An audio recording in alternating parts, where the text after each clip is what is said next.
Hello, ladies and gentlemen. This is Trisha with Insectopia, and we are here drawing another insect live.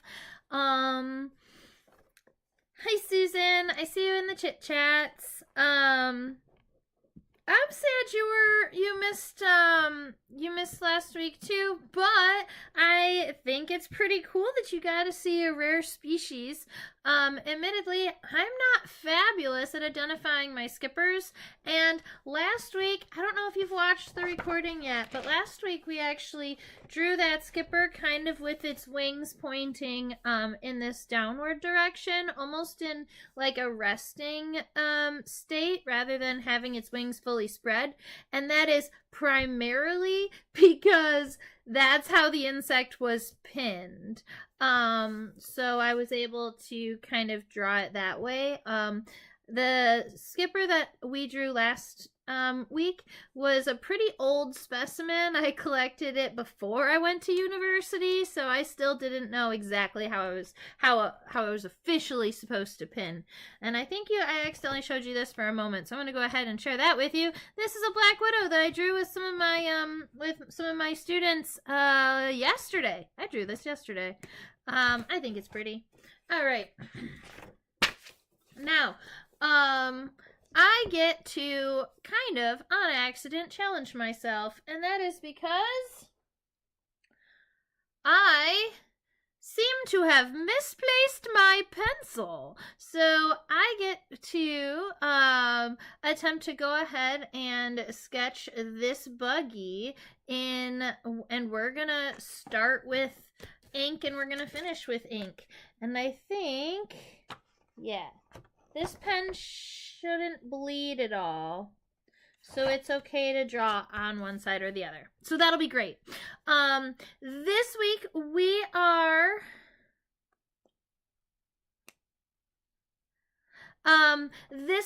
looking at a backswimmer over there.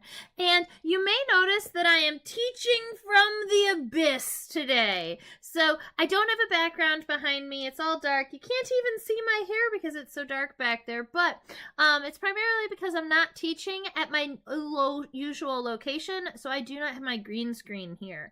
But that is totally fine.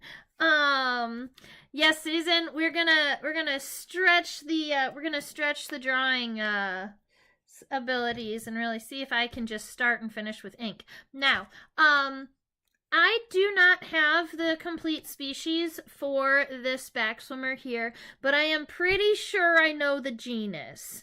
So I'm gonna take you through the family and then the genus, but first I'm just gonna write backswimmer. Now, as you may have already assumed, backswimmers get that name because they actually swim upside down. Sometimes they have this other common name. People call them a water boatman. Their hind legs are very, very long and modified for swimming. We would call that natatorial. But they've got these really, really nice long legs that they can use kind of like paddles. Now, their middle legs are kind of short, but their front legs are even shorter. And it's fun because we're actually going to be turning and twisting this specimen a little bit today. The front legs are raptorial, like a praying mantis. They have grabbing front legs because backswimmers here are predatory. All right, so they're going to be feeding on other swimming and other aquatic invertebrates. Did you collect this backswimmer from very deep in the water where it's dark? That's funny. No, I do not think so, but here is something fun about general backswimmers. So if you talk about, I'm going to make a tiny little sketch over here. If you talk about, let's say we are underwater, all right, and we have maybe a little fishy. Here's my little fishy. Okay, So we've got this little fishy here. On a fish, if you think about kind of looking down into the water and looking at fish, the top of the fish is going to be generally a darker color. And that's because if a predator was looking at this fish from above down into the substrate, the background is the ground. So that's going to help the fish kind of camouflage into the substrate underneath. But if you have a predator underneath the fish and looking up, the sky up here is nice and white and bright. So having a bright side or a colorful underbelly is going to help camouflage it in the other direction.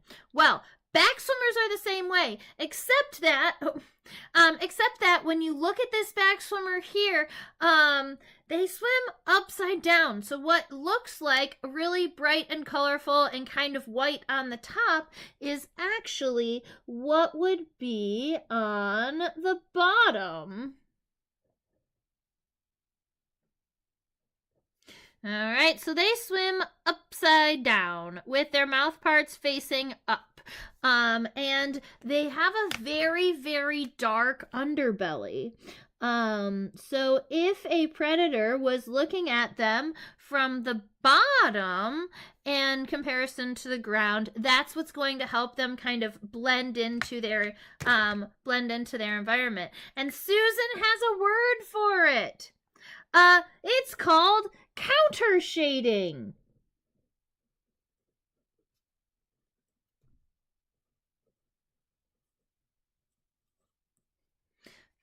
Fabulous, and thank you.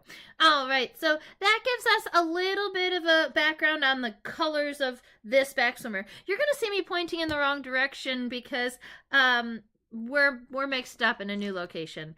Now,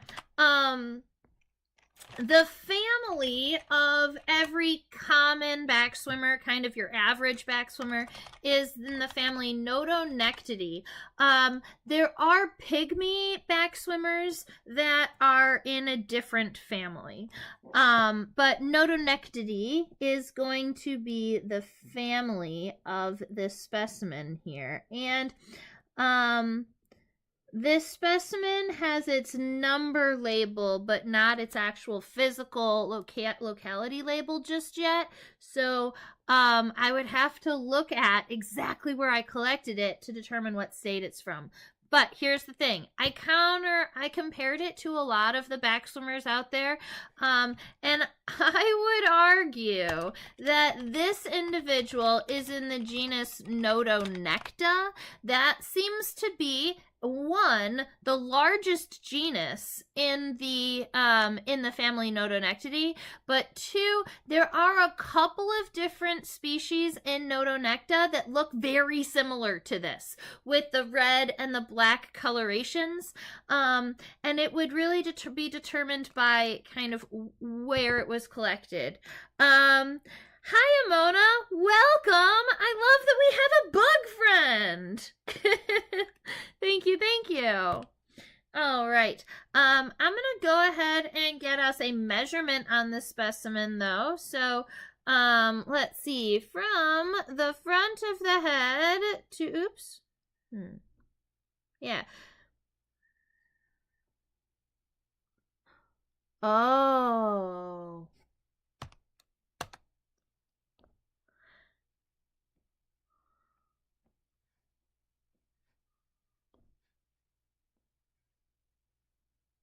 Oh. I am not going to get us a measurement on this specimen. I thought that this computer I had already set up the measurements on, but my microscope is just telling me how long it is in pixels, and that is not going to help us, unfortunately. So in lieu, I would like to show you this specimen in real time. So this is what our specimen looks like. And let's see, what do I have that's the same for everybody?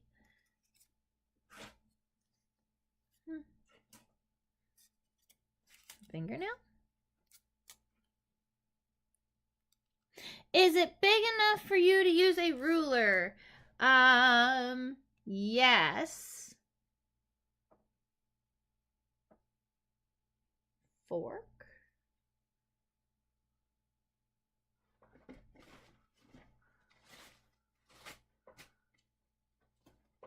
Does the book have a ruler in the back of it? Measurement tables, but no ruler. Sometimes bug books have rulers in the back of them, but these just have measurement tables and no ruler. We're gonna say this specimen is, it looks like it's over 1/2 of an inch and under 3/4 of an inch to give us a pretty rough estimate. Yes, it is large enough to use a ruler. I am just not at my house, so I don't know where the nearest ruler would be. If you give me 2 seconds, I have one pretty good guess. I'll be right back.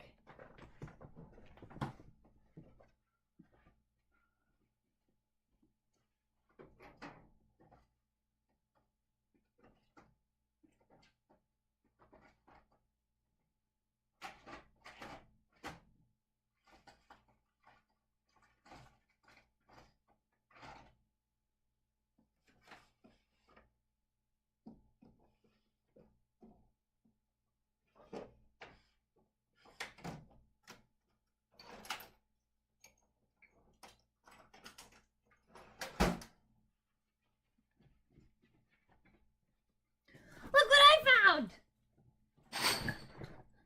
Hiya! I got a ruler. Fabulous. And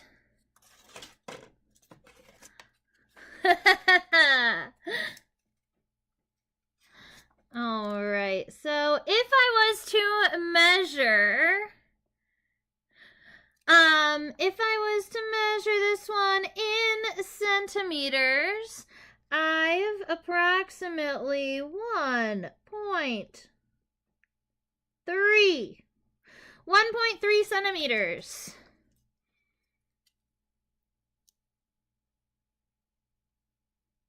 Which I was correct, is just a little bit over 1/2 of an inch, ladies and gentlemen. I so win. So 1.3 centimeters is going to be our full length of our specimen here. I'm just going to write here, I write ahead with an arrow to the A, which is ahead to the abdomen, 1.3 centimeters. Fabulous. Now, this specimen here, we're gonna be turning my paper sideways because I do want to draw this specimen here from a lateral perspective. So we're just gonna go ahead and turn it sideways. Now, the backswimmer is a true bug. All right. And because we may have some new people here, I do want to share with you that true bugs are their own order of insect. So it's not a beetle, it's not a butterfly or a moth or a fly, it's a true bug. And we know it's that because it has a piercing and sucking mouth part. And it will pierce and drink from its foes. No, from its prey. And normally I go through and do a really light sketch with pencil, and then I go back through and kind of zoom in and darken those shapes. But today we are gonna experiment with just using pen. So one of the things that I like to start with when I'm all zoomed out like this is I want to try to kind of estimate the size of these eyes. And this backswimmer over here has actually fairly large compound eyes for the size of its head. So here we are. I would not say that these eyes are reniform, which is our word for like kidney shaped or kidney bean shaped. But they do kind of have a little bit of that roundness to them. So they look fairly round and wide up close to the top, but then on the bottom, instead of staying round and wide, they do have just a little bit Just a tiny bit of this divot here. Mona says bulby eyes, and I totally get it. That is exactly what they look like. And you know what? Because we're just gonna start with pen, we're also just gonna zoom in. I think that sounds like a fabulous idea. So let's go check this out.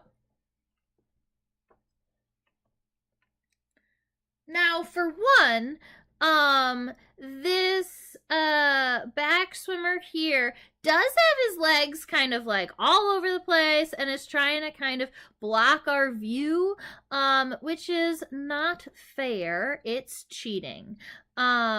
So this is what those compound eyes look like from here, and I think what I'm going to do is come up here to kind of the top of my compound eye, give myself, not at the very tip, but go in just a little bit, give myself kind of the top of the head, and just like Amona said, kind of give it a little bit of that bulby eye, because we can see a little bit of the eye on the other side. And normally when I draw laterally, I only draw one side, but these eyes are large and wide enough that it's expanded enough that we can see it. So might as well get it done. So try and make sure that you're imagining this insect as a symmetrical being, right? The same on the left and the right side. I had that conversation with students today, or recently. Was it today or yesterday? This week for sure. And it's like, well, what are the examples of an insect that isn't the same on the left and the right? Or what are some examples of maybe some changes between the symmetry of insects? And there are only two real things that I can think of that affect the symmetry of insects. One would be kind of coloration. Sometimes from left to the right is different, especially when it comes to like patterns, like some of the spotting patterns. When the spots are random, they're not going to be the same on the left and the right, but there are a whole slew of other spots that are symmetrical. So every now and again, insects do have kind of a random patterning that won't be the same across both sides. The other example of an invertebrate that would not be symmetrical on both sides would be a gynandromorph. And if you've not heard of this term before, we're going to go on a little adventure. And you should definitely go and look them up because they are fabulous. And Susan mentioned gynandromorphic tiger swallowtails, which is exactly one of the insects I was thinking of. Admittedly, when I think of gynandromorphs, I think of bird wings. But a gynandromorph is an invertebrate that is male on one side and female on the other side. And in insects that have significantly different characteristics, or they are sexually dimorphic, so the males and the females look significantly different, having one side of the insect being male and one side of the insect being female can throw everything off. Think of a stag beetle, where the males have these absolutely giant mandibles and the females have these really cute little ones. Could you imagine a beetle that was half male and half female? So confused.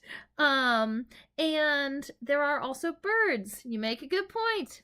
Amona said leaf bugs. Sometimes you see those guys with little uneven spots on them. Yeah, so the spotting patterns on leaf bugs, every now and again, yes, those are going to be random for sure.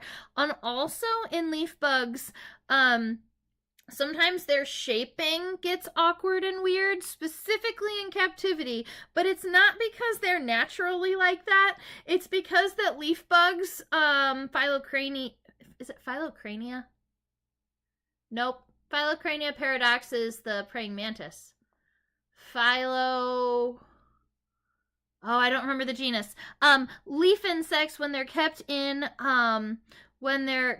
colony, will sometimes nibble on one another, like they were nibbling on leaves, and so their edges might be a little bit roughened and a little bit like cut into it. So there you go, a little bonus information. So the front of the head is going to come kind of forward, meet with this compound eye here. And then we also have the beak gonna be coming down into the front. Now, a true bug's beak is called the rostrum. And I do believe backswimmers are also venomous, although they're not likely to bite you unless you actually squeeze them in your hand. I did know a child or two that have been poked by a backswimmer.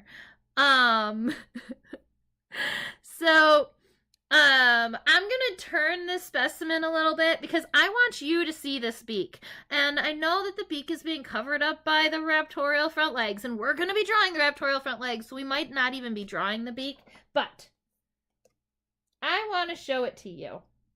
And to see it, admittedly, oh, I don't know if I've shared this word with anybody yet.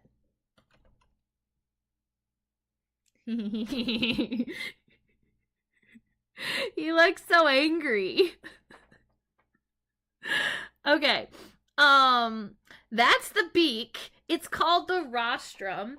It's piercing and sucking. It injects venom and then drinks its prey like a bug smoothie.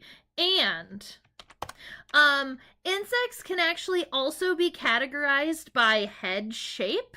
And when I say head shape, I'm referring to not the physical shape of the head, but the directions in which the mouth parts are facing. For instance, you can have an insect that is hypognatous. That just means that its mouth parts are facing down. Think of like a grasshopper, with the mouth parts facing down, or like a caterpillar. A lot of the hypognatous insects are feeding on plants because their mouth parts are facing down. Then you get prognatous, which are the mouth parts facing forwards. Think about a lot of predatory beetles, things like ground beetles and stag beetles, and there are other predatory insects that are prognatous, like ants. They have their mouth parts facing forward.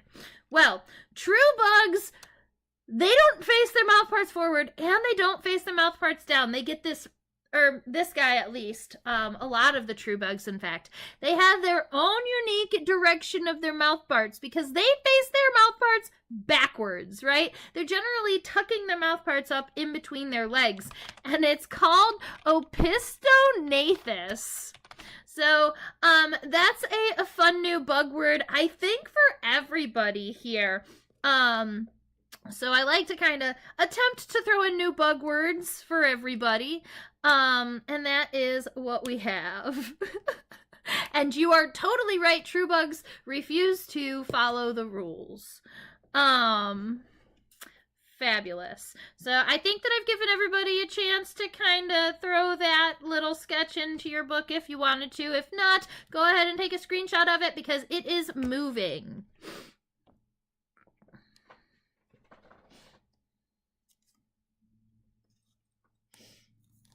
All right.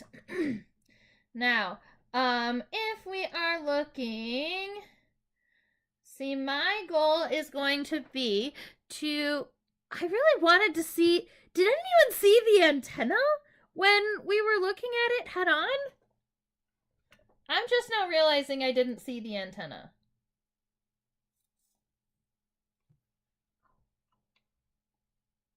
I know that they have itty bitty teeny tiny cetaceous antenna, meaning their antenna are kind of like hair-like and very, very short, almost like a dragonfly's antenna, but I swear they have them. Generally, it's going to be right here underneath the eye. I'm gonna vote that the front legs are messing. The front legs are in the way of the antenna. One of the reasons why I haven't drawn this specimen in the past, but I thought that it would be a... Is that it? I'm gonna vote no. All right. I noticed there's a little dent in the eyes right where the end of the femur goes, so it doesn't pop itself in the eye. Yeah, for sure. Oh, you know what? We could look at the compound eye really up close. That's pretty. I love seeing all of the individual lenses on the compound eyes. And I can't even imagine having like hundreds, if not thousands, of little itty bitty lenses in your eyes. It just feels like a lot. Okay. Zoomy zoom zoom. There we go. Decrease the light just a little bit. I think we're blaring out that top. There we are. I know, Susan. It's a sad, sad day when our insect does not have hair on its compound eyes. All right.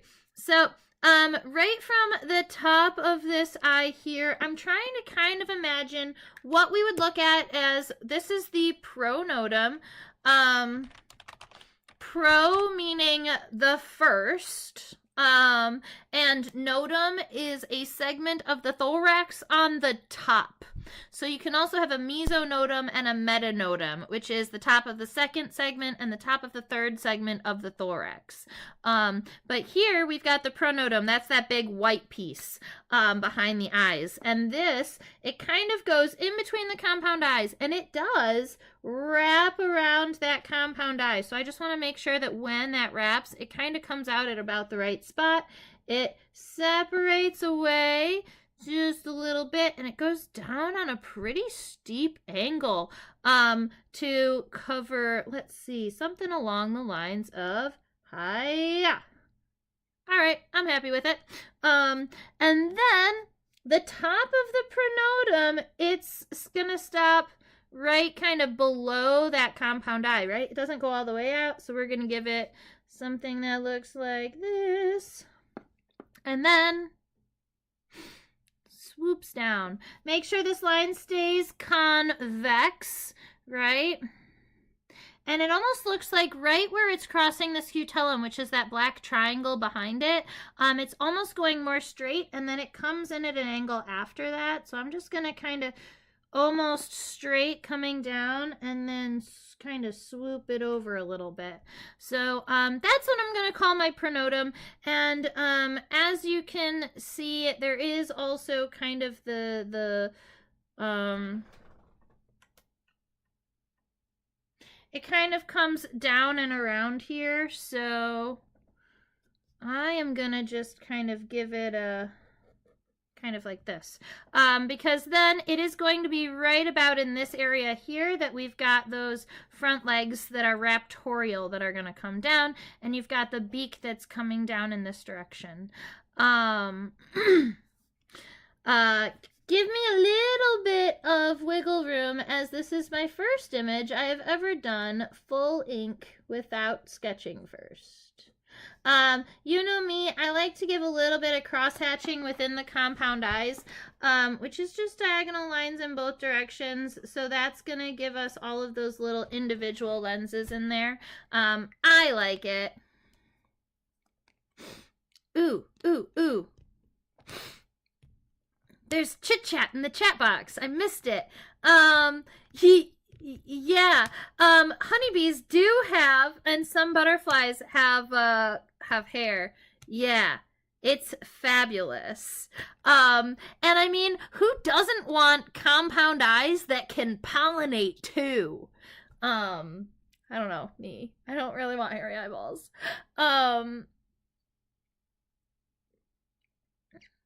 Here we are, moving on back. We're going to do the body first and then come back for the legs. We're also going to be fixing the legs a little bit. So you'll notice that the legs here, at least on those hind legs, they're kind of way up above the body.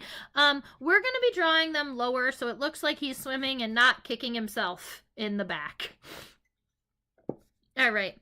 Now, from this angle here, this is actually the angle that the wings are coming up at. Oh, let me give you some words.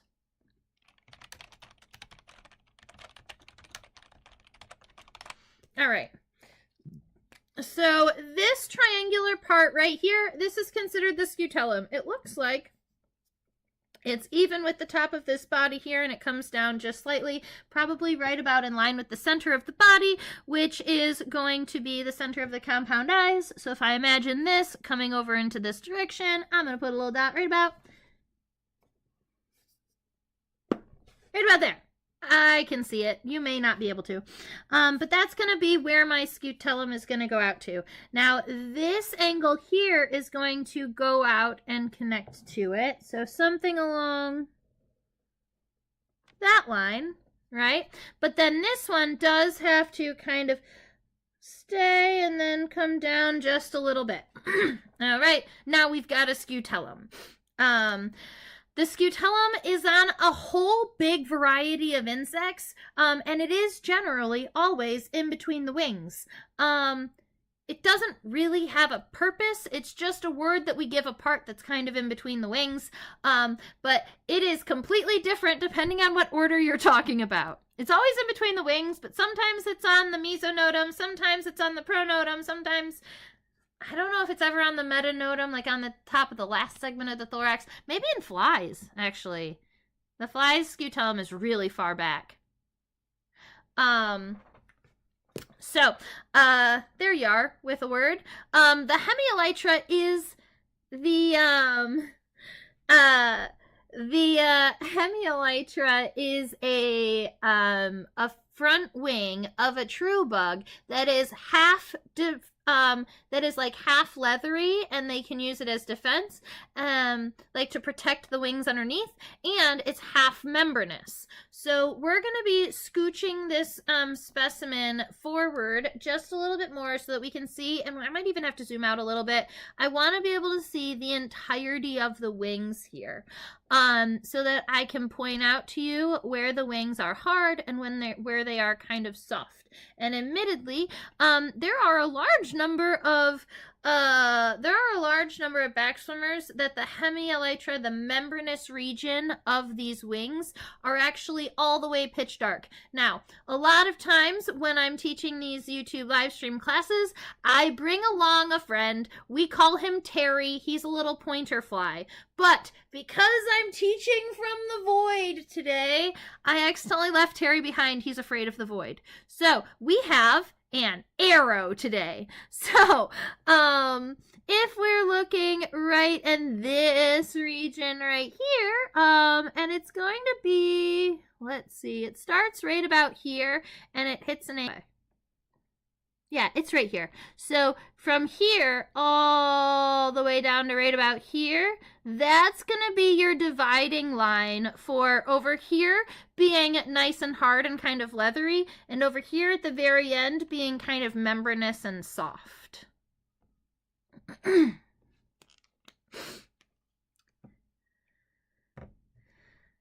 All right.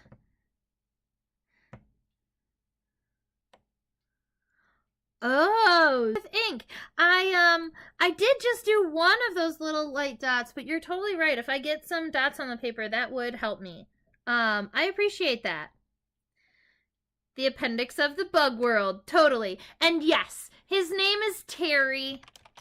You can spell it this way too. It's because he's a fly, and flies are Diptera, and so we call him Terry.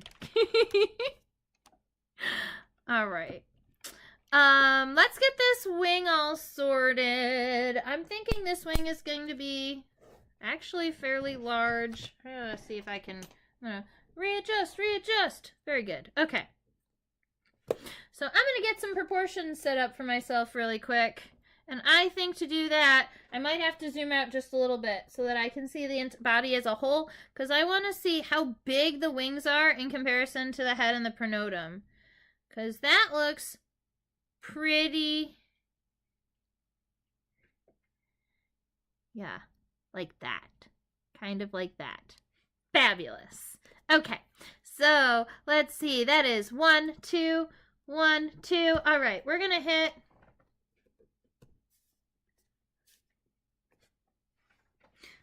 I can see it. You can't, but I can see it. All right, this is going to be my approximate full length of these wings. So these wings are going to be approximately the head and the pronotum times 2. And admittedly, if I was to give myself a dot kind of in the halfway point here, that halfway point should be, maybe it's going to be a little bit past that, should be right about where we have that separation. Now, here's an issue with the pin job. You notice that the wings are separated just a little bit here on its back. That is not something that would happen in real life. That is just something that is happening specifically in this specimen because the pin is a little bit wonky. So we're going to draw it like its wings are flat, and we're going to pretend like we don't see that. The wings are going to start right here because the first pair of wings are always connected to the first segment of the thorax. So they are connected right about here, right here. And they're going to give, I'm going to do the bottom first because that seems like kind of the straightest and best line to follow. So it's going to kind of take a curve down, lay flat for quite a bit of time, and then right at the end, it's going to swoop up just a little bit. So I'm going to say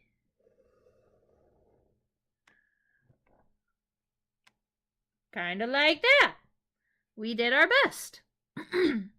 All right. Now, from here, the edge of the scutellum, I do want to kind of come around and just kind of make this like an even loop, and then we'll add the details on the inside.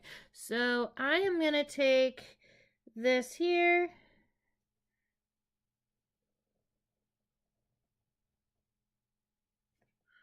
And give it kind of an even loop. Now, the other thing is that we do have, because of this, because we can see a little bit of the eye on the other side, I do want to be able to see a little bit of the wing on the other side.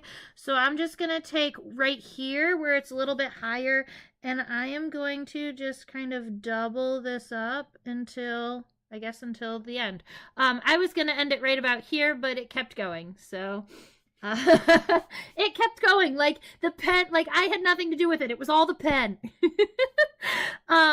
So when I'm considering a true bug, actually I drew this today.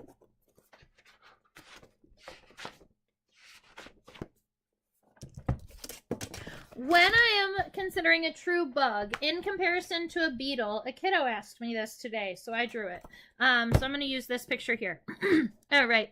So a true bug, when you look at it from its back and you see the wings, a lot of times the wings are going to create this kind of X shape with that scutellum in the center, the membranous wings, the membranous part of the wings down here, and then you end up with this X. But beetles don't end up with an X on their back. Beetles have one straight line because their elytra meet in the center of their body. All right, and their scutellum is this little U or this little V up here. And poop umbrellas. Okay. All right. So, I am going to say that in this case, though, it's not like a direct X where the scutellum ends. The scutellum's a little bit short. The wings kind of meet in the center for quite a little bit, and then we're going to kind of separate it down. So we're going to say right about here. I'm going to say right about there. Is that about right? I believe that's right about right. So I'm going to take this line and kind of come down at a diagonal like that. So that is going to be our membranous wing on this side. And I do want to do something similar on the other side, but just kind of, oops, we went over a little bit. But kind of like that. And the other line that I'm noticing is that right here from the end, I do have kind of one more crease here on the on this wing that is going to kind of almost look like it would match with the membranous wing on the other side. But this is not a suture. It's not a break in the wing or anything like that. It's more of a fold. And because it's a fold, I am not going to connect that line to the bottom or the top. I kind of just want to create that fold line in there. And if it's not touching either side, then you know it's not a suture. It's not a break in the chitin. It's not a different plate of the exoskeleton. It's just a fold. And you know what? I am not unhappy with the way my backswimmer is turning out.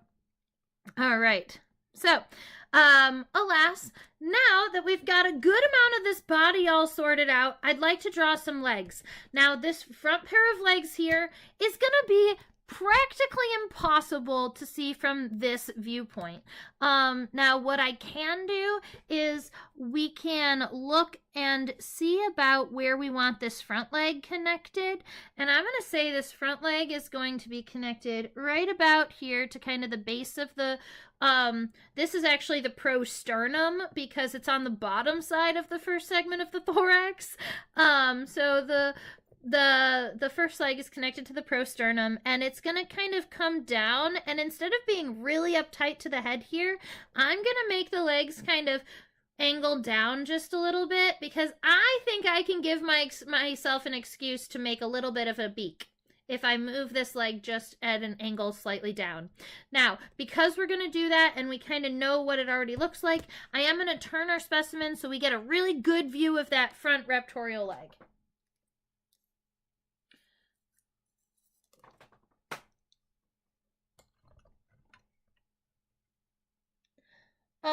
And I don't know if any of you are aware or know of what a dermestid is, but unfortunately, this specimen found out. So if you do notice, I've been trying to hide it, but we're going to show it because this is where the leg is good. If you do notice quite a large hole in the pronotum on the side of the true bug, it's because a dermestid it's because a dermestid did successfully true all the way through this specimen, unfortunately. I do the best I can to protect my specimens, but alas, sometimes you just can't stop them. The bugs from eating the other bugs. Now, I have some leg words. Oh, I've said this word raptorial a couple times, but I know people like it when I write it down so you can copy spelling. This is the type of leg we're about to draw. Susan just says it means I have extra insects in my collection. The thing is, if I have extra insects in my collection that aren't exactly dead, that's an issue. And funny enough, even though I have seen the dermestid grubs, I have not seen a dermestid adult beetle in the collection just yet, and where I've collected a good number of them in the past, I actually do not have a dermestid in my collection right now. Need to collect another one. All right, everyone's had a chance to write down raptorial. I'm going to give you all of the leg words all at one time so that I don't have to stop in the middle.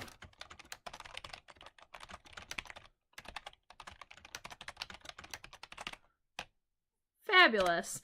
All right, that's a whole lot of words, but they fit to the box.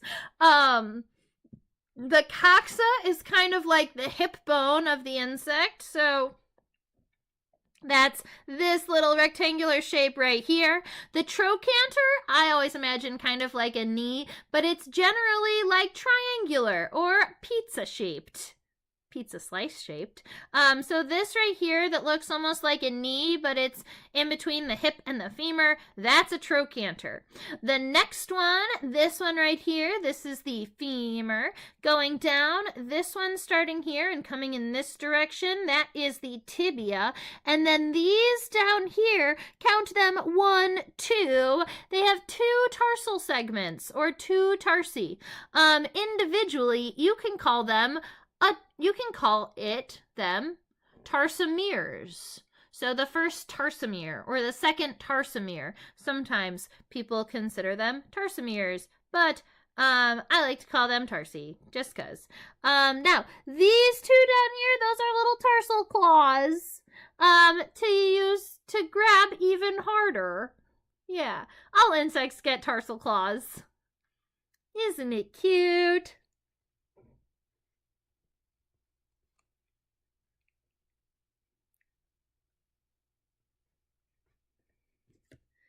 Welcome, Bags.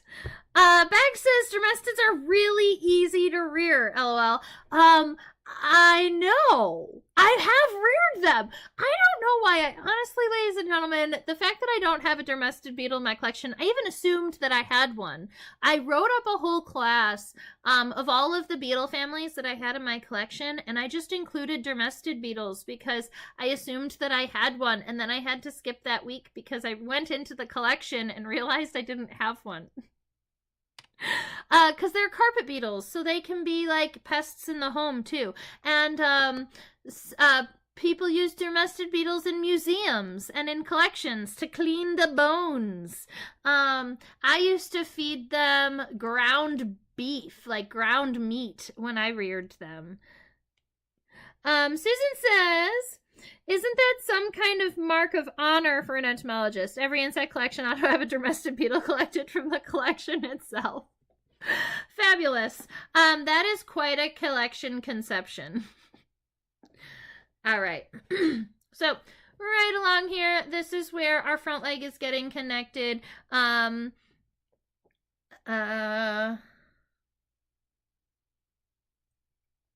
Yes, carpet beetles are dermestids. Susan, I will send you my address. All right. The back side of the front leg is going to be longer than the front because we want to have that nice angle. I also want it to be kind of coming down at an angle. The tibia doesn't come much further than the head. So right now I'm just kind of trying to imagine right about where my leg is going. But I'm going to say it's going to come down kind of like this. I'm going to do the longer side first. And then it does have, there is some pretty fun and intricate kind of seedy and hair pattern on this, but we're going to say we've got this front leg kind of coming down, and then it's going to kind of break at this angle here. And then, so that's going to be the coxa. The trochanter doesn't kind of start way up here at the top. It kind of cuts in a little bit and kind of comes down like this. So it's got a little bit of the ledge up at the front. And then that femur, it is technically connected to the trochanter, but it is kind of rounded in a way that it kind of lobes back up a little bit and the coxa touches it too. So right about here at that edge, we've got this little bit of a U, that little bit of an arch. Now, the top of the femur looks pretty straight, so I'm going to say, let's say we're going to go, wee. Yeah, something like that. Make sure that we kind of expand it a little bit. Make sure it kind of grabs on and touches that trochanter there all the way to the edge. I'm going to make that line just got a little bit thicker. That's fine. So that's my femur.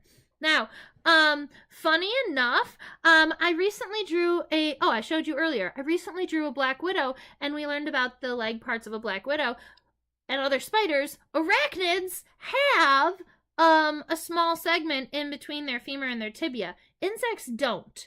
But humans do too. And it's the kneecap, right? We call it the patella. Tarantulas have a patella, and it's in between the femur and the tibia. And I'm a little jealous, and I feel like insects should get a patella because that's kind of fun. All right. Now, the tibia seems to be even longer than the femur, almost like it goes about halfway back to the trochanter here. I do want to note that it's kind of narrower at the base and a little bit wider at the end, but not by a whole bunch. So make sure that as you're coming through, your tibia just gets a little bit bigger. We kind of close it off right there, and then those tarsal segments are going to get smaller. So for those tarsal segments, we've got 2 of them, and those tarsal claws are coming in an upward direction. I'm going to call these rectangular shaped. Sometimes they're triangles, sometimes they're raindrops. Honestly, both of them in this case are rectangles. So let's see, we've got one kind of longer rectangle here. That's that first tarsal segment, and then the second one is approximately half of that size. So we're going to say second one's just kind of right about like that. And then we do have 2 actually decent sized tarsal claws that are coming in an up. Oops. They got squished together. But you know what? That's okay, because sometimes tarsal claws do this wide apart. So my tarsal claws accidentally squished together, and that's fine. I am going to kind of connect this coxa and maybe, I don't know, darken it down a little bit. I don't know. Anyway, so we've got that coxa, happening. Front leg. Let's see. You can have my clothes moss too, not to brag, but I now have both species, the webbing clothes moss and the case making. Well, that's just fabulous for you, isn't it, Susan? I'm sorry that your wool is being attacked so aggressively.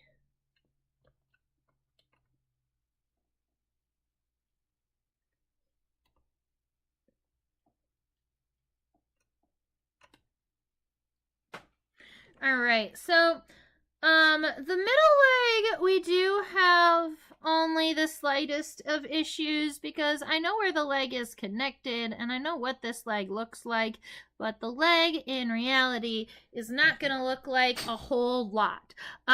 From this viewpoint, if we are not making these front legs, like we made these front legs kind of stretch down a little bit so that I could go back and draw the beak, all right? But this middle leg here is going to be pretty short and it's just going to be kind of coming down in this direction here. I might even pull it pretty close to the body because honestly, they don't really drag those middle legs. They will drag the front legs as they're going on a hunt because they're preparing to catch food. But those middle legs do kind of tend to stay pulled up really up nice and tight because they're not swimming and they're not walking. Honestly, the middle legs are just in existence. They probably use them to hold on to stuff. So let's see. The middle legs are connected to the second segment of the thorax, which is going to be right about here. And if we were looking kind of inward, they're actually connected closer to the center of the body, and then it's coming out and forward in this direction. So you'll see a little bit of the femur here, and then the tibia is going to be coming backwards. So if we wanted, we could say, boop, it's starting there, it's coming out here. We're going to have, it's going to look kind of funny, but we're just going to have just this little guy. That's the femur. That's what you can see of the femur. And then the tibia is going to be coming off of it. Now, the tibia is going to be, just like on this tibia, it's going to be a little bit narrow on the base and a little bit wider at the end. The tibia appears to go approximately halfway down the, not even that far. It should be pulled back just a little bit. We're going to say the tibia goes approximately halfway back. So right about in that halfway point, right around here, that's as far as our tibia is going to go. So I'm going to say right about like this. We've got a tibia. If I was going to be able to redo it, I would make it just a little bit wider. But that's okay. Now, there are still 2 tarsal segments. So, and these are both rectangular, so I would say that's 1 tarsal segment. The second tarsal segment is rectangular, even though it looks almost like it's super pointy. It looks super pointy because it's got 2 tarsal claws that are kind of together and pulled and tucked. All right, so that is front leg. That is middle leg. The hind leg is insane, ladies and gentlemen. The hind leg is absolutely ginormous. I'm going to make the hind leg kind of come from underneath the middle leg, and I'm going to make it come like out like this, all right? Because these hind legs, they come out really, really wide, and that's why they call them water boatmen sometimes. It's because the hind legs look like oars on a boat. They are so long. Let me catch up with the chat. Live back in Alberta. Oh, cool. I used to stay in a camp trailer during the summertime. When we got to the pullout section... Oh, no!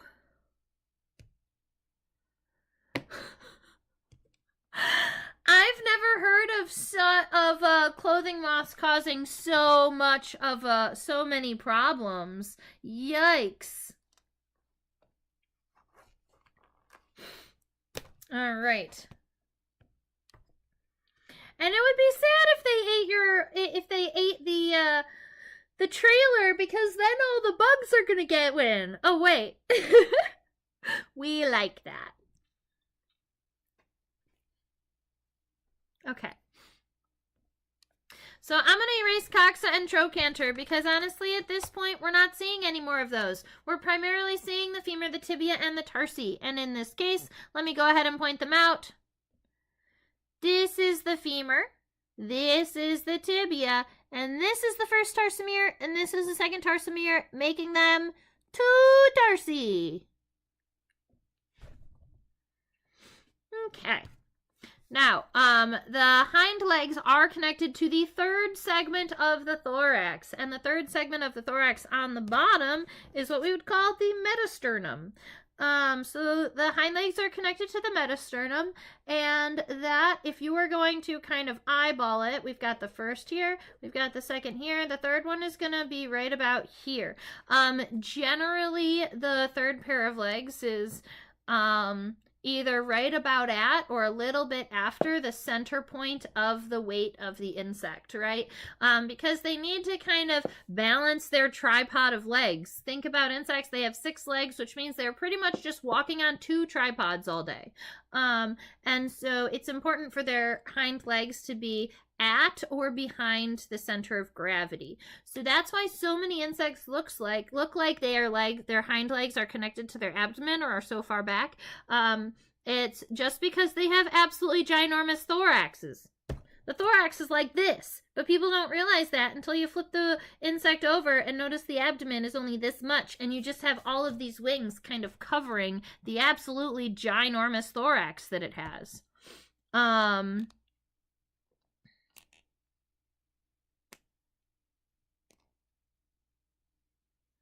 That's fabulous. All right. So here we are. I'm going to estimate that that femur is going to come about here, but notice that that femur is ginormous. So instead of just being itty bitty and coming out like this, our femur is going to come here, and it's going to come out probably to right around here.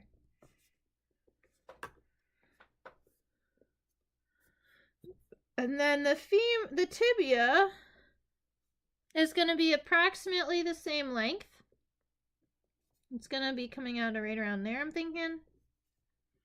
And then you're going to have 2 tarsal segments that are going to go even further. That's going to be about right. So I'm going to draw my femur, my hind leg underneath. Starting right around here. Make sure this femur stays nice and wide because it is absolutely a paddle for this true bug. So there it comes all the way nice and wide. Another thing that you're going to notice is that the hind leg, the coxa and, or not the coxa, the femur and the tibia, they're almost triangular in cross shape or cross section. If you were to cross section one of these legs and look at it, it would be a triangle. And that's because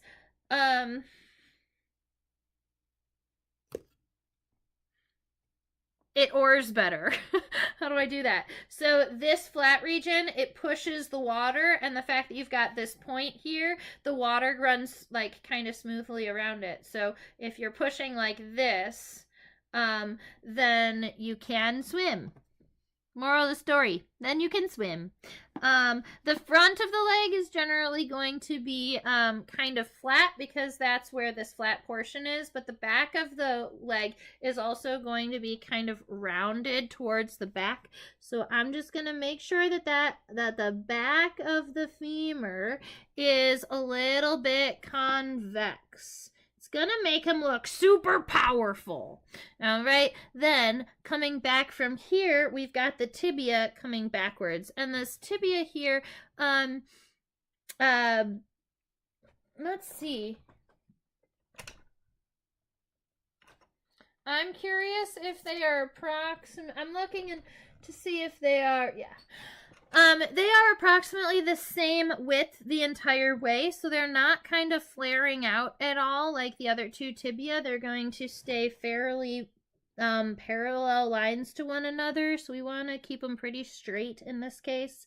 So we've got this tibia coming out, And then you still have two tarsal segments. And these tarsal segments have all of these really cool hairs on them. And this is, bonus word. This is a natatorial leg. Natatorial is our big science word for it's a swimming leg, ladies and gentlemen. And the way that I remember that is actually with Spanish because nadar means to swim.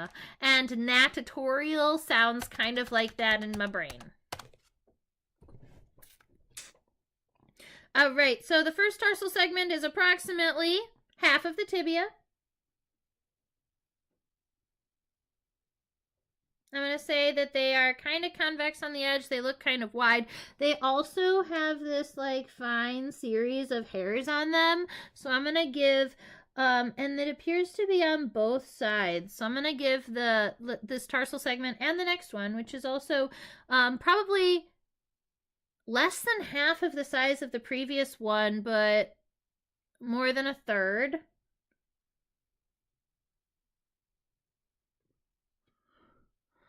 And then a little bit bonus hairs on this one too. I mean, I think it's cute. Yeah.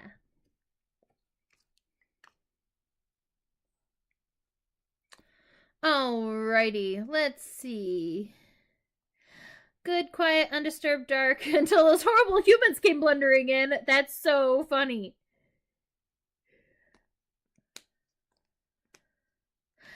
Susan was going to say the same about Nadar and Natatorial.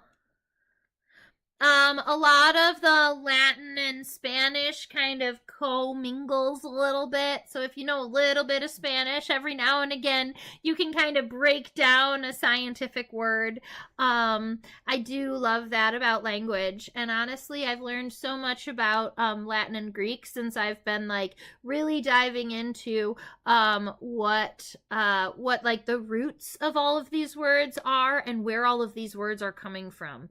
So I'm thinking that is a pretty decent drawing. I do kind of want to go back and look at the, oops, that's what I was looking at just a moment ago. I was looking at it from the top down to see if the tibia was approximately equidistant all the way along, and I learned that it was. I'm going to see if I can position this true bug in a way that I'm able to, like that. Yeah. Now it just has to focus.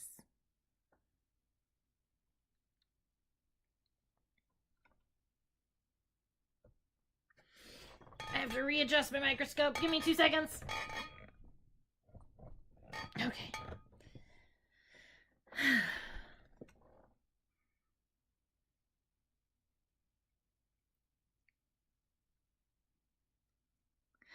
Yes, Saltar. That's funny. I didn't know that Saltar was to jump, but I did know Saltatorial was jumping. So, thank you for teaching me the Spanish on that one, Susan. And yes, the wings. Oh. You make a good point. Yes, the wings do overlap, so this center line should not exist. Oops. That's what happened. Yeah, the wings should overlap on the top, and we'll go ahead and look at that a little bit closer after I get this beak all sorted. So I do want to kind of finish up this head here. I'm going to try and kind of curl this guy backwards a little bit. I'm giving him a beak.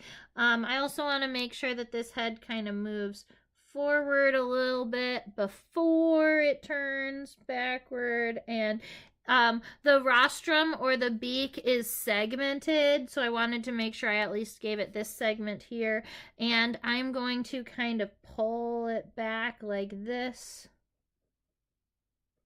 so that we've got this little bit of this beak here, and then it looks like we have at least one more segment right here.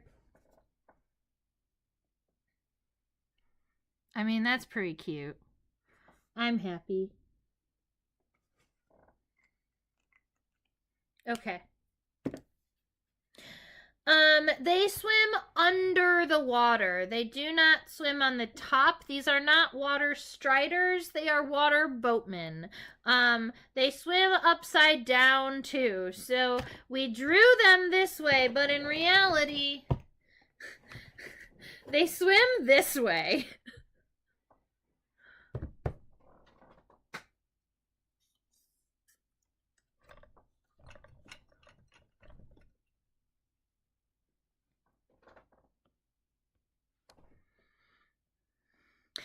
And this is what our wings are looking like from the back.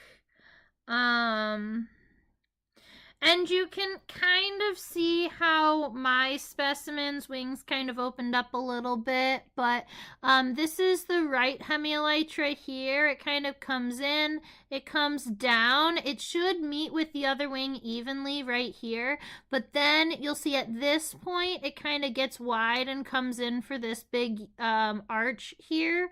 So that's that right wing, and the left wing comes over, comes up to that point, and goes underneath as this loop here. So yes, the hind wings are overlapping, and as a and in perspective, I did not get that just right in this drawing. So thank you for pointing that out. They do loop over one another. We got this. I imagine it'd really look like a rowing boat from above. Yeah. It looks exactly like a rowboat from above. In fact, they regularly even keep these legs all the way straight, but I had to bend it because I needed to at least fit it on the paper, right? But if you've never watched a water boatman swim, I definitely suggest you at least go and like look at a picture of them swimming, or look at like watch a quick video of them. The other characteristic that I drew that I didn't make sure to say out loud, but I made a point to say that those hind legs are going to be going underneath the middle legs regularly. When back swimmers are swimming, their hind legs are going to cross over their middle legs, because these hind legs have this absolutely huge range of motion and they swing really, really wide. So they'll hold these middle legs kind of tucked up, and then they swing the hind leg from the left and the right.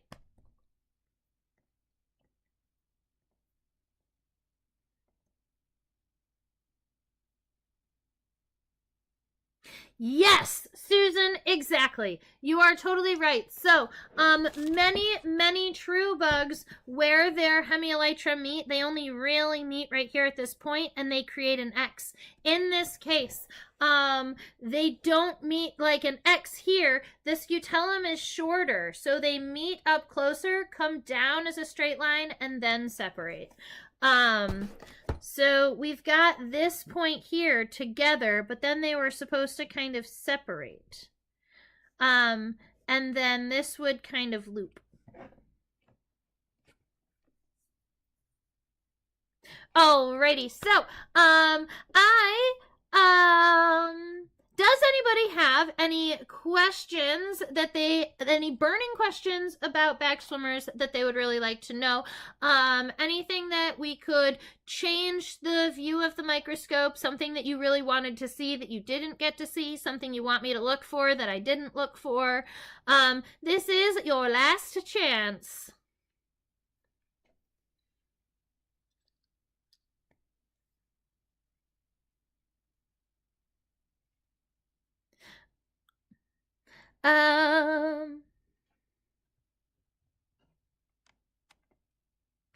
Hi, Drake. Welcome. I am happy that you are here. Drake was curious, can the water boatmen also swim like the backswimmer, seeing into the sky, and how can they differentiate them? Good question. The family name is going to be Notonectidae, and the water boatman and the backswimmer are actually two common names for the same family of insects. So you can't differentiate them because they're the same. That's the unfortunate part about common names, is that so regularly they'll kind of get confused like that, and or you'll talk to somebody and they'll be like, no, the water boatman, and you'll be like, yeah, I know, the backswimmer. So they are the same. Now there are insects that are also predatory, something like oh shoot, you're right, Carixids. Give me 2 seconds. I will get you the differentiation between those two, because I have that written down in my notes. Shoot.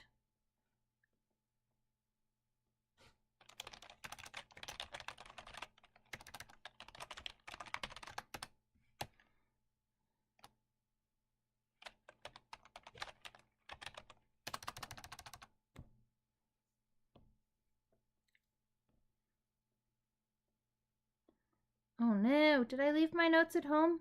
I couldn't have.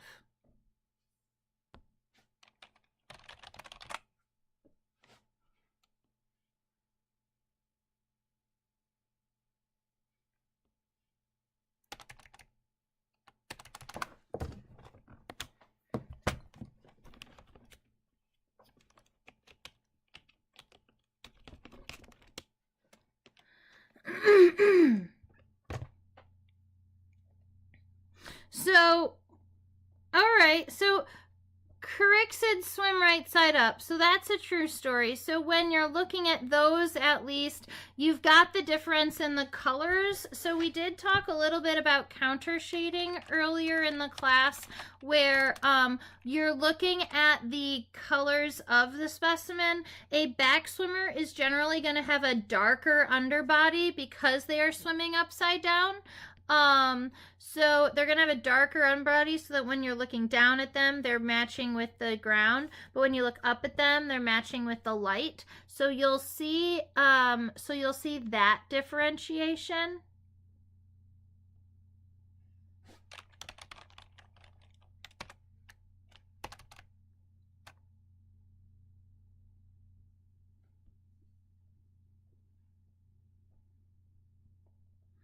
Man, as an entomologist, sometimes I do wish that I could hold all of the information in my mind.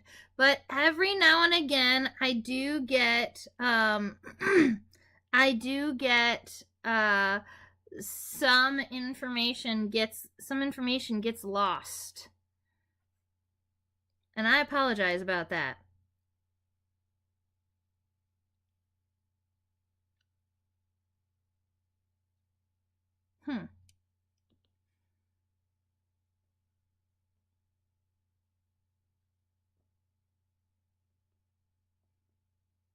I've got it.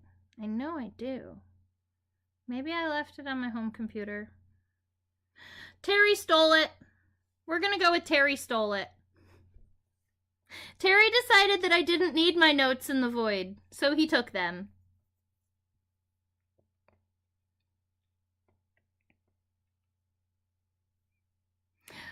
All right, fabulous. Look at you guys coming in for the win.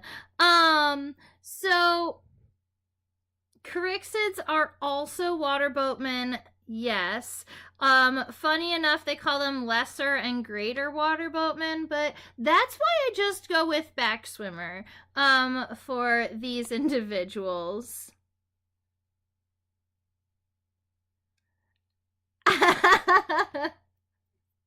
And backswimmers and carixids, neither of them are beetles. They're true bugs, but even then, there is a hell of a lot of them. There is a fabulous quote at the Michigan State University's research lab that says up in the top, up at the top, it says no single man can be considered an entomologist. The topic is just too vast for one human mind to comprehend. And I always, admittedly, took it as a little bit of a challenge, but the thing is that entomology is such a huge topic that even after studying it and learning it and surrounding yourself in it for years and years and years and years and years, there are still things to learn. And that's one of the things I love about it. And yes, there are notoriously too many beetles. 100%, I agree with you.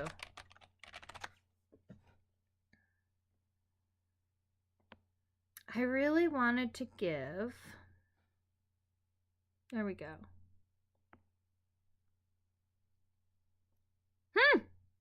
Did you know that cryxids were the largest water bug family?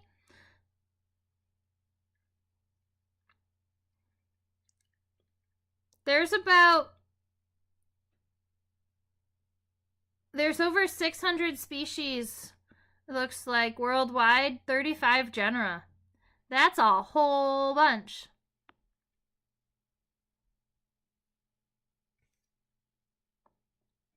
There we go. That's a significant difference between cryxids and notonectids. So I do have an actual describable characteristic in between the two outside of their coloration, right? So we do know that these individuals have a darker bottom and a lighter top, whereas the cryxids or the water boatmen are dark on the top and light on the bottom. But if you are to look, oh, that's the other thing. Derp, I should have known that right off the top of my head. Okay, that's fine. Backswimmers, like this individual here, has raptorial front legs. They're predatory. They're venomous. They're feeding on other things. If you look at the front leg of a cryxid or the lesser water boatman, cryxids are going to have these really cute front legs. And I don't have a specimen on me to show you, but their front legs have these little tarsal fans because they're filter feeders, not predators.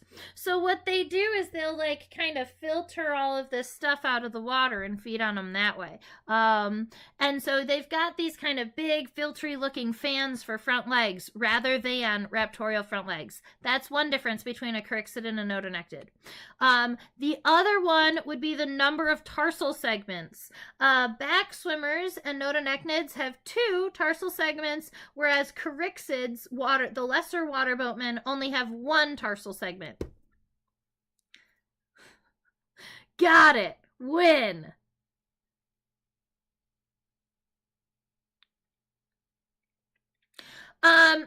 What about giant water bugs and water scorpions? Great question. Giant water bugs and water scorpions are 2 separate families of insects. Giant water bugs are in the family Belostomatidae, and water scorpions are in the family Nepidae. And they are regularly, they are one that are kind of put together regularly because they do have some similar characteristics. They do live in very similar aquatic environments because both giant water bugs and water scorpions are going to exist in slow-moving waters like lakes and ponds. They are also, neither of them are really great swimmers, and so they end up holding on to substrate and holding on to leaf matter. Both of them use butt snorkels, right? So both of them will stick their abdomen up past the water surface to be able to breathe, although water scorpions have a longer tail, and belostomatids or giant water bugs kind of have a shorter tail that they'll stick through the water. And funny enough, I actually do have a water scorpion specimen with me. Oh, I have both.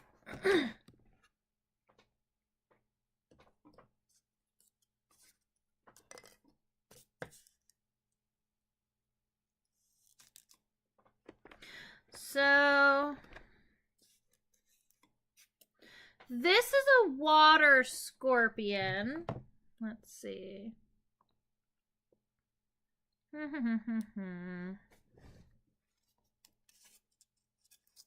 That's a water scorpion. It's really, really nice and long.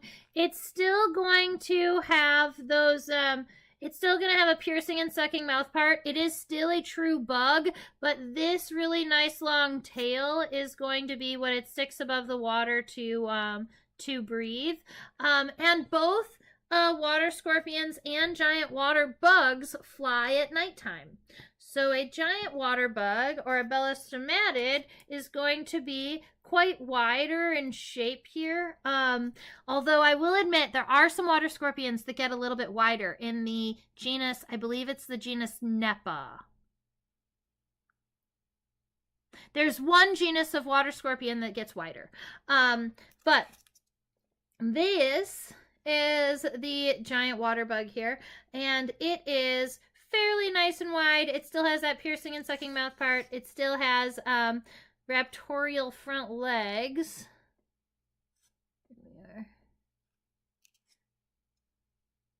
And I can actually let's throw the water scorpion underneath the microscope because the mouth parts are kind of cool. I looked at the water scorpion yesterday with a whole bunch of kiddos.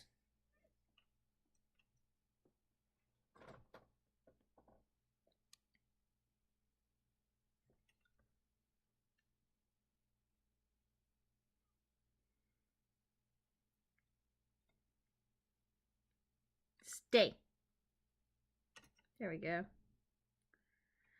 So that's the water scorpion's head and their ridiculously long raptorial front legs. Admittedly, they're so long that they are really, really tricky to draw. I've only ever tried to draw a water scorpion one time. It did not succeed. Maybe one day I will attempt again. It looks like a needle bug. Totally 100%. Yes, it does.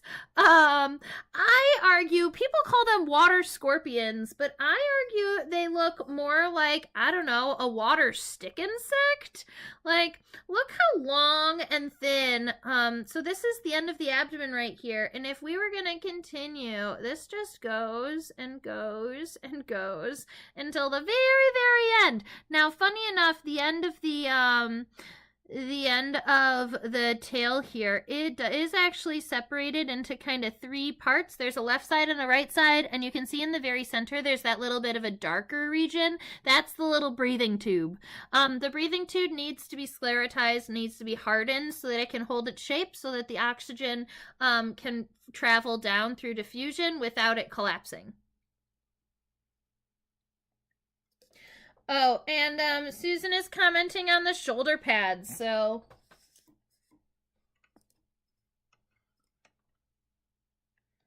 right there, those shoulder pads, they are pretty nice.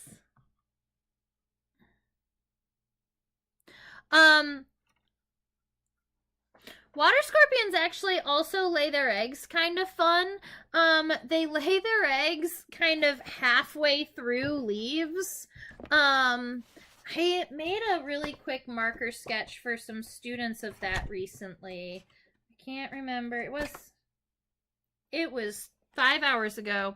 I just taught about water scorpions today.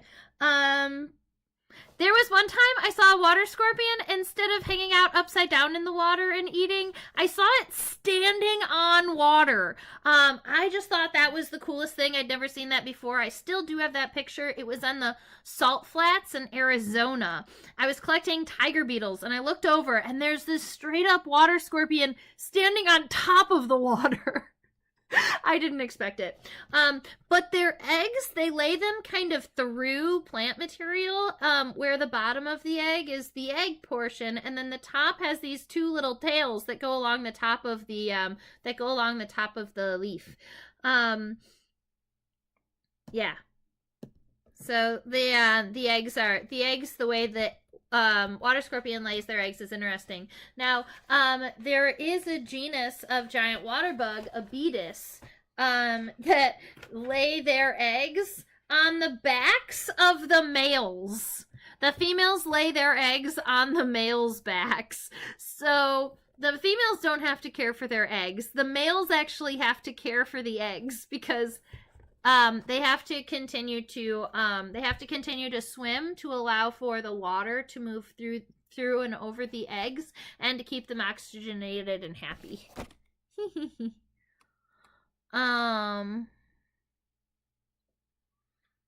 Wait, are those crazy long tarsi? Maybe.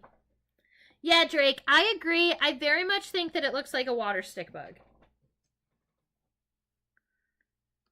Is it an ovipositor? Oh no, a snorkel. It is a snorkel.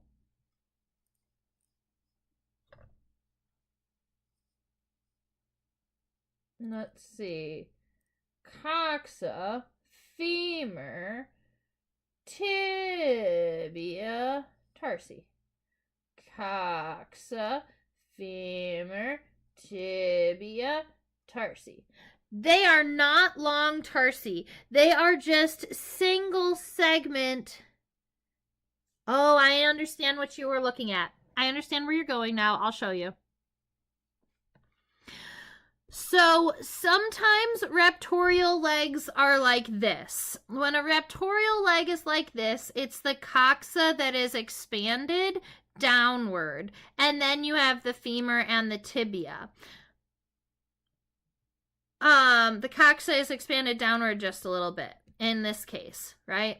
In this case, in this water scorpion, this piece right here is the coxa. That first ridiculously long segment, we don't have a really expanded tarsal segment. We have a ridiculously long coxa. The trochanter is going to be found way down here. This piece is the femur, and then this that goes from here all the way down to right about there, that's the tibia. And then there is one individual little tarsal segment at the very end.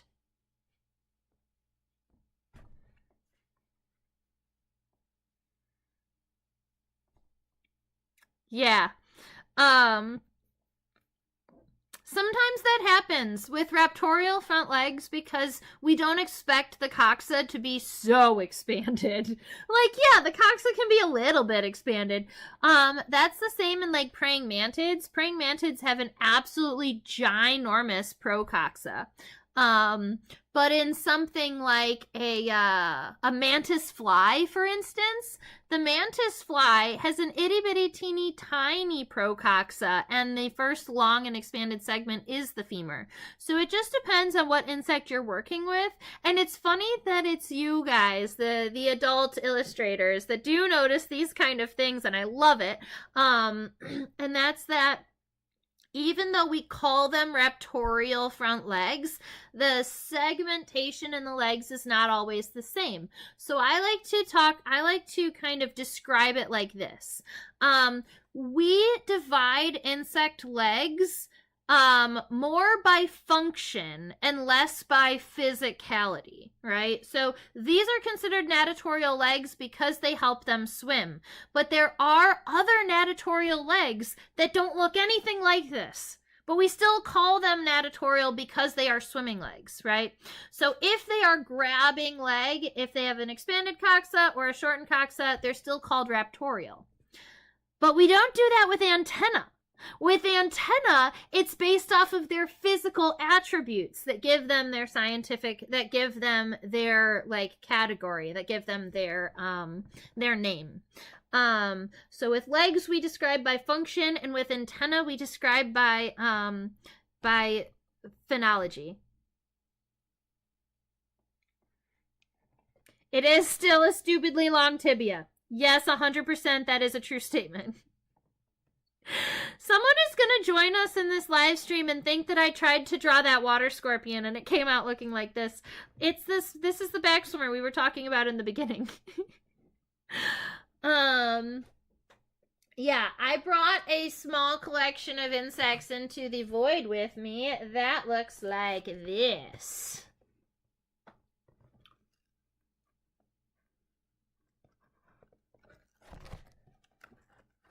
Don't fall out of the box. That would be terrible. Yeah, so I brought a small collection of insects into the void with me to teach for 2 weeks while I am on the road, and then I will be back with a background not next week, but in 2 weeks.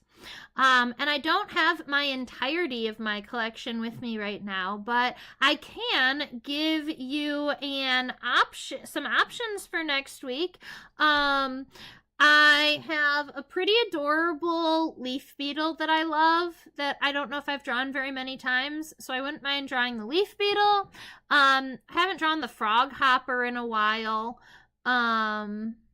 I've got an Erotilid, but I think we've drawn that one, the pleasing fungus beetle.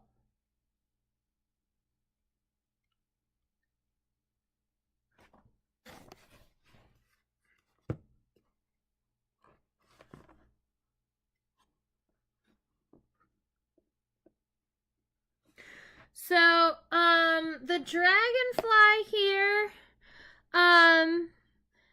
it's less of a red patch and more of a brown patch. That's what I'm thinking. It looks a little bit more like a widow skimmer. That's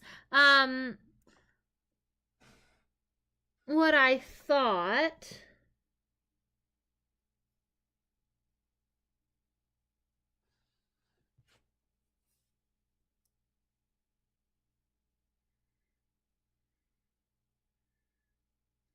Yeah, so we've got this widow skimmer here. I don't know if we've drawn it before. It's got some fun wing venation on it.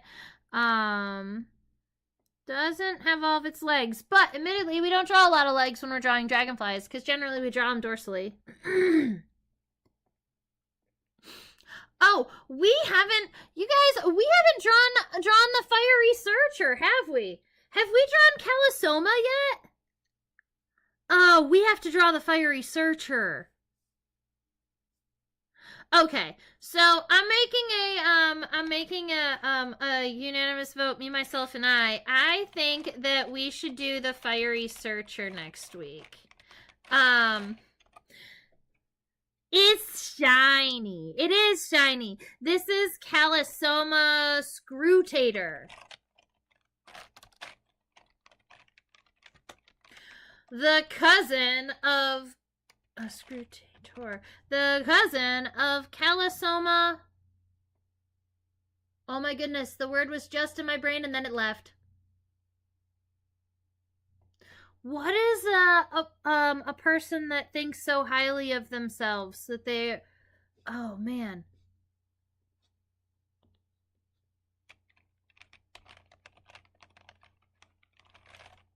Sycophant.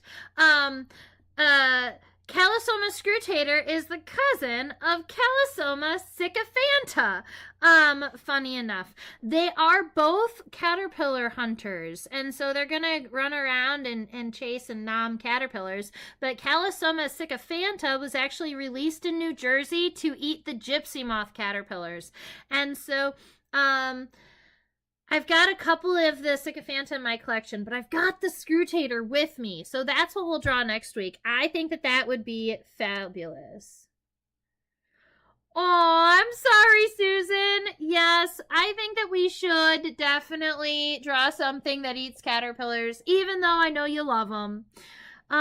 Because everyone needs their own predator to prove that they've got, gumption. I don't know. I got nothing. All right, it's time for me to go to bed, I think. So if they'll eat, yeah. Oh, yeah, sorry. Spongy moth caterpillars. I'm still getting used to that change. I apologize. Um, I do my best. Okay. So, we are going to be signing off for the day. I hope that you all have a fabulous rest of your week. Thank you so much to Susan and Drake and Bags and Amona for hanging out with me during the live stream for today, for doing all of the chit chatting. I really super duper appreciate it. Keeping the chat box moving and interesting always keeps my brain kind of flowing and keeps me interacting with you, and it just makes everything feel like things are moving so much smoother. Oh, and welcome Jor Bennett. Thank you for hanging out. So if you do subscribe to the YouTube channel, then you too can also comment and say hi. We live stream just like this every Thursday night, starting at 10 p.m. Eastern and going until whenever we're done. Generally, it's somewhere between an hour and an hour and a half, and if I get really long-winded, it can get up to 2 hours. Let's see. There is a really quick link in the description box below. If you did want to send me a couple of dollars for a coffee, I always appreciate it. I am jumping on a plane tomorrow and flying to St. Petersburg, Florida. And then next weekend, I'll be in Denver, Colorado. So if you are in any of those places and you wanted to come and check me out, I will be at the World Oddities Expo handling my best friend and Tarantula Mo.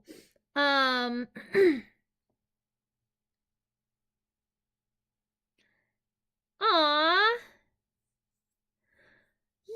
Yay! Jor's been watching on Roku.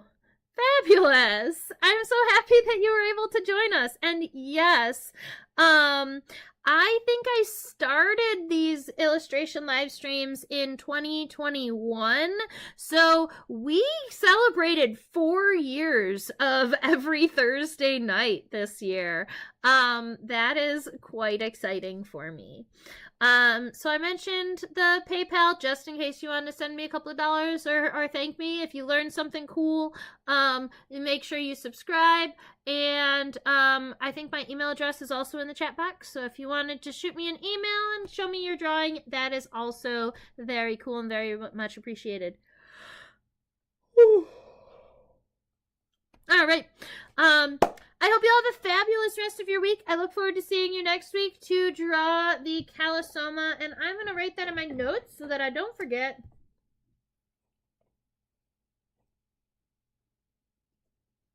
All right. I hope you have a good one and stay buggy.